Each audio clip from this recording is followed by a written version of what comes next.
Hello guys, இன்னைக்கு நம்ம காடப்புறா கலைக்குழு இந்த படத்தோடைய ரிவ்யூ தான் பார்க்க போகிறோம். இந்த படம் ஒரு கிராமிய படமாக வெளிவந்திருக்கு. கிராமத்தில் நடக்கின்ற அந்த நாட்டுப்புற கலைஞர்கள் அவர்களுடைய வாழ்க்கை முறைகள் எப்படி இருக்கும், அவங்களுடைய அந்த பாலிடிக்ஸ் எப்படி இருக்கும் அப்படிங்கிறத மையமாக வச்சு ஒரு காமெடி ட்ராமா மூவியாக வெளிவந்திருக்கு. இந்த படத்துடைய கதையினாவே படத்துடைய ஹீரோன்னு கூட சொல்லலாம், முனிஷ்காந்த். இவர் அந்த கிராமத்தில் கரகாட்ட குழு, காடப்புறா கரகாட்ட குழு அப்படிங்கிற அந்த கரகாட்ட குழுவுக்கு தலைவர் இவர் தான். இவர் ஊரில் நல்ல பாசமான மனிதர், எல்லாத்துக்கிட்டையும் அன்பாக பழகுவார். அதனால் ஊரில் கொஞ்சம் செல்வாக்குள்ள மனிதர். இவருடைய டீமில் தான் நம்ம ஹீரோ ஒருத்தர் இருக்கார். அவருடைய லவ் வாழ்க்கை அப்படியே போயிட்டுருக்கோம். இப்போது இவருக்கும் பஞ்சாயத்து தலைவருக்கும் ஒரு சம்பவம் ஒன்று ஏற்பட்டுரும். இந்த சம்பவத்தில் இருந்து முனிஷ்காந்த் அவருக்கு ஆப்போசிட் டீமோடு சேர்ந்து அவங்கள எப்படியாவது ஜெயிக்க வைக்கணும் அப்படின்னு சொல்லிட்டு அதற்குண்டான வேலைகளை பார்த்துட்ருப்பார். உடனே வில்லனான மைம் கோபி முனிஷ்காந்த் எப்படியாவது போட்டு தரணும் அப்படின்னு சொல்லிட்டு அவரு அதற்குண்டான வேலைகளை பார்த்துட்ருப்பார். இப்போ இறுதியில் இவருடைய லைஃப் என்னவா மாறிச்சு, முனிஷ்காந்த் என்ன பண்ணார், இறுதியில் என்ன ஆச்சு அப்படிங்கிறதான் இந்த படத்துடைய ஆன்லைன். இப்போ இந்த படத்துடைய பாசிட்டிவ்னு பார்த்தாவே முனிஷ்காந்த் அவங்களுடைய கேரக்டர் நல்லா சூப்பராக இருக்குது. ஆரம்பத்தில் இவருக்கு அந்தளவுக்கு டான்ஸ் வராது, ஆனால் பாசமாக இருப்பார். ஊருக்குள்ளார நல்ல ஒரு செல்வாக்குள்ள மனிதர், எல்லாத்துக்கிட்டையும் அன்பாக பழகுவார். அப்படின்ட்டு இவருடைய கேரக்டர் முதன்மையாக கொண்டு வந்திருக்காங்க.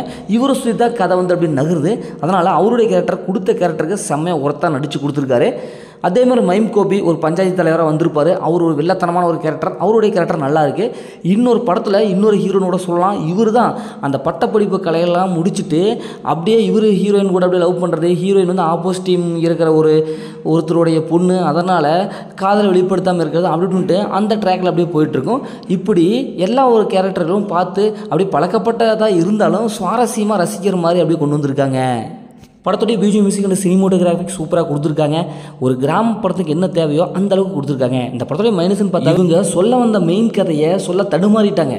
ஒன்றா இது ஒரு கிராமிய ஒரு கரகாட்ட குழு படமாக இருந்திருக்கணும், இல்லைன்னா அரசியல் படமாக இருந்திருக்கணும். இவங்க ரெண்டையும் மிக்ஸ் பண்ணி எதுவுமே ஒழுங்காக சொல்லலை.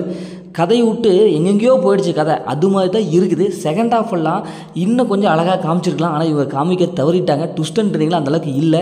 ஸ்க்ரீன் ப்ளே பார்த்து ரசிக்கிற மாதிரி இல்லை.